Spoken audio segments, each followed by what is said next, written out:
What would you say is the most important thing when it comes to being a Christian? What is at the heart of the Christian faith? Now, you don't have to be a Christian to answer this question. Just think about it for a moment. If you were to boil down the Christian faith to one thing, what would it be? Believing in God? Learning about God? Knowing God? Worshipping God? Helping others? Loving your neighbour? Telling people about Jesus? Praying? Reading the Bible? Giving? No, all of those things are important and they're a big part of the Christian faith, but they aren't the most important. They aren't the focus of what it means to be a Christian. So we're going to discover the one thing that we can boil the Christian faith down to in this message. And for the rest of this series, we're going to explore 3 crucial ways in which we can apply this principle. Let's take a look at something that Matthew wrote about himself in his gospel. You can find it in chapter 9. As Jesus went on from there, he'd just come from healing a bunch of people. Why not take a look at the previous chapters to see some of the things that Jesus has just done? It's pretty amazing. As Jesus went on from there, he saw a man named Matthew sitting at the tax collector's booth. "Follow me," he told him. And Matthew got up and followed him. That's it. That's the focus. That's the core, the most important thing about being a Christian. That's what's at the heart of the Christian faith. Did you see it? Jesus goes up to Matthew and says, "Hey Matt, come and follow me." And Matt does. That's it. If you're a Christian, then you're a Jesus follower. Now that's why I prefer the term Jesus follower to Christian. It clearly describes who I am and what I'm trying to do. Jesus doesn't say to Matthew, "Believe in me" or "worship me." He simply offers that same invitation that he offers to each of us. Follow me. So if you're a Jesus follower, then your goal is simply to follow Jesus.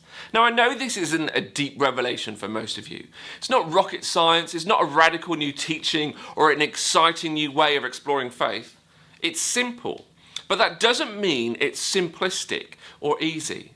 For most of us, the thing that gets in the way of us growing deeper in our faith isn't a lack of knowledge. It's not that we're waiting to discover something new, to learn something we've yet to learn. For most of us, the thing that gets in the way of us growing deeper in our faith is action. It's doing. It's living out what we know and what we believe. So if you're a Jesus follower, your goal is to follow Jesus. So are you asking him and yourself that question? Where are you asking me to follow you today? What does it mean and what does it look like for me to follow you with all that I am, with what I think, with what I say and what I do? This is so crucial and it's something we need to get right if we want to get faith right. I think if we're honest with ourselves, too often we allow our faith to be focused on asking Jesus to follow us where we're going instead of us following him where he's leading. We ask him to come with us, to help us and encourage us, to protect us and support us in what we're doing. Now, that's not necessarily a bad thing to do, but if that's all you do, it isn't what being a follower of Jesus is all about. Let me ask you this challenging question. Are you following Jesus where he is leading, or are you asking Jesus to follow you where you want to go? Let's get back to Matthew. So Jesus invites Matthew to follow him, and Matthew does. And this is a big deal that kicks up a real stir with the religious leaders. Let's read on to see what happens next. While Jesus was having dinner at Matthew's house, many tax collectors and sinners came and ate with him and his disciples. When the Pharisees saw this, they asked his disciples, "Why does your teacher eat with tax collectors and sinners?" On hearing this, Jesus said, "It's not the healthy who need a doctor, but the sick. But go and learn what this means. I desire mercy, not sacrifice. For I've come not to call the righteous, but sinners." See, Jesus is thought of as a rabbi. He's an upstanding member of the community. And as such, he shouldn't be consorting with the likes of Matthew. The Pharisees kept their distance from people like him. They looked down on them, thinking they weren't good people and not worthy of a good place in their society. They thought this because Matthew and his friends were not always good people. They did things that they shouldn't. Matthew was a tax collector, and back then this wasn't a job that a respectable person would do. He didn't work for HMRC and follow the rules that they have in place. He worked for the Romans, the invading force that was occupying Jerusalem at the time. He would collect taxes from his countrymen and pay it to Rome. But he'd also, like the rest of tax collectors, collect extra and keep it for himself. And if people didn't pay him, then he could call in a Roman soldier to have them arrested or even executed. So it's fair to say that people didn't think much of people like Matthew. And it's also fair to say that in large, they had good reason to not think much of them. But Jesus comes along and he sees something different in him.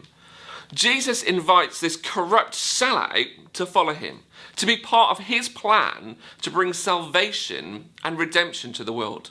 He invites Matthew to be part of his tribe, to be part of his family. You see, Jesus has a knack for not seeing us as we are, but as we will be. When he called Matthew, he saw who Matthew would become. He didn't allow where Matthew was currently at to get in the way of inviting him to follow. But he also didn't expect Matthew to be the finished article at the beginning of his journey. Like all of his disciples, he allowed Matthew to follow him from where he was, not from where he hoped he would get to. This is so important because we often disqualify ourselves or others from being part of what Jesus is doing. Jesus sees both the future and present you. He sees who you'll become, and he doesn't allow your current failings and weakness to get in the way of the plans that he has for you. Jesus doesn't say, follow me when you've sorted this out, or when you've gone better at that. He doesn't say, follow me when you've learned to not be dependent on that, or when you're able to control your temper, or your desires, or your thoughts. He says, follow me. And the only prerequisite is that we're willing to follow him, that we won't put things in the way of following him. Now, there are examples in the gospel where Jesus seems to turn down people who want to follow him. But as we look closer at them, we can see it's because these people weren't willing to follow Jesus. The rich young ruler that Matthew tells us about later on in his gospel wanted Jesus to follow him. He wanted to have faith and keep his status and power. Really, he wanted Jesus to serve him rather than being willing to serve Jesus.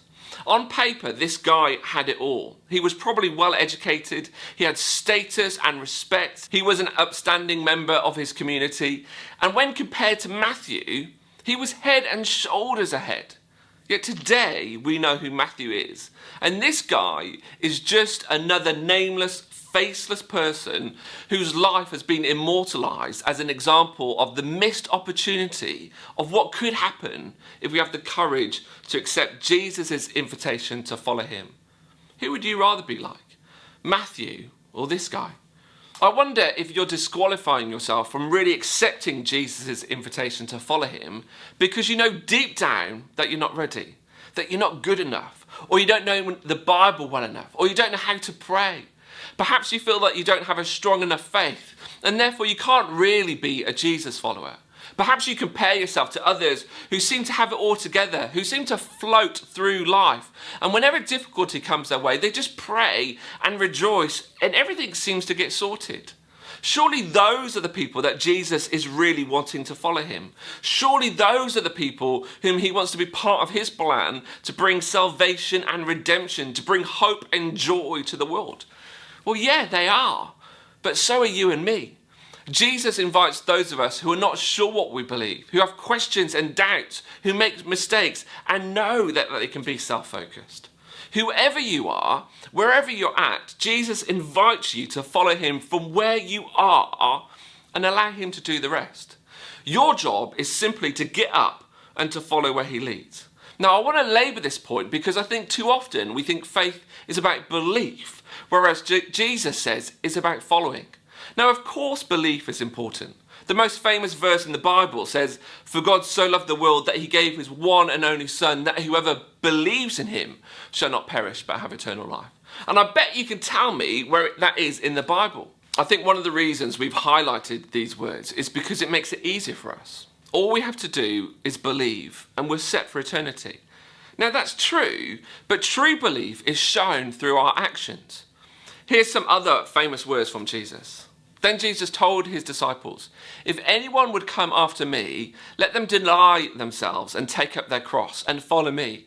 For whoever would save their life will lose it, but whoever loses their life for my sake will find it."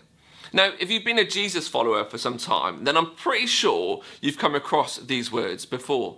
But I imagine, unlike John 3:16, you haven't memorized them, and chances are you can't tell me where it is in the Bible. It's in Matthew chapter 16, verses 24 to 25. I know that because I looked it up. Belief is important, but belief that doesn't translate into actively and intentionally following Jesus doesn't do anything. Belief that doesn't impact our attitudes, actions, and our values, belief that doesn't have an impact on what we think, say, or do, is not what Jesus has invited you to. Let's jump back to Matthew and what happened when Jesus invited him to follow him. Jesus hangs out with Matthew and his friends, and the Pharisees don't like it. Jesus' response to them shows us something important about Jesus' purpose. It shows us what is important to him. He says, "It's not the healthy who need a doctor, but the sick. For I have not come to call the righteous, but sinners." The reason why Jesus came was for the people who were disconnected from God. The reason Jesus was willing to be executed on a cross was for the people who were executing him. Jesus came for the lost, the people who didn't have the answers. Jesus came for the people who didn't have it all together, who weren't the finished article. He didn't come for the religious people, but those on the outside looking in. In his own words, he came to seek and save the lost. That was his purpose, his mission. And as he called people like Matthew to follow him, he called them to be part of this mission too. It was for people like Matthew that Jesus came. Matthew was lost, but now he's found. So what happens now? You know, if Jesus came for the lost, if Jesus came for those people who were disconnected from God, what happens to the likes of Matthew now that he's discovered Jesus and started to follow him? Is he no longer important to Jesus? Of course not. Jesus called Matthew into a new relationship with him, one in which he can discover the potential that God created him for. Jesus wanted Matthew to grow deeper in his relationship with God, to thrive in his faith. But what we do see is that a key way in which Matthew fulfills this is by being part of Jesus' mission to reach those who were still disconnected from God. What we see here is a tension that we live with at FBC. We follow Jesus in his mission. If you skip to the end of Matthew's Gospel, you can see this in the words of the Great Commission. We've defined our purpose as a church to help people find and follow Jesus. That's what we believe is Jesus' why for his church. Like Jesus, we have a strong focus on helping people discover faith. We want to be there to help people who don't know God to discover who he is. We want to remove all the unnecessary obstacles that get in the way of people being able to hear this invitation from Jesus and then to follow him. We give loads of time and attention to this because we believe that God does this too. Lots of what we do is done with the people who don't yet know Jesus in mind. But we want to help people find and follow Jesus, to discover a life-transforming relationship with Jesus, to hear and accept his invitation to follow him. And we recognize that a key way that those of us who have heard and accepted this call, a key way we will continue to grow in our faith, is by being part of his mission to help others discover faith for themselves. Just like Matthew and the other first followers of Jesus did, just like the members of the church have done throughout its history. The point I'm trying to make is that Jesus invites you and me to follow him. Our response is simply to say yes. To get out from whatever it is that we were doing that was getting in the way of us following Jesus and to start following. And we believe that as we do that, he enlists us to be part of his mission to help others do the same. It sounds really simple because it is. So much of the gospel is simple. The problem is that it's hard to live out. Often we want to make it complicated and easy. We have a tendency to overcomplicate what Jesus is asking of us so that we don't actually have to get down to doing what he's called us to do. Jesus invites you to follow him. He wants you to faithfully and obediently follow him. Nothing more, nothing less. The next 3 messages in this series will explore 3 important ways in which we can faithfully and obediently follow Jesus. I thoroughly believe that if you lean into these things, your faith will grow deeper. But for now, hear that invitation of Jesus to follow him. Are you willing to do that from where you are now? Sure, you may have questions and doubts. Sure, there may be things in your life that you need to sort out. Jesus isn't saying to get all of those things sorted before you follow me. He's saying, follow me, and we can sort all that out along the way. Now, if you're right at the beginning of this journey, if you have a bunch of questions about faith and want to get to grips with some of the basic principles, then I'd love for you to join us on our next Alpha course. Take a look at fbcnext.com/alpha to find out more.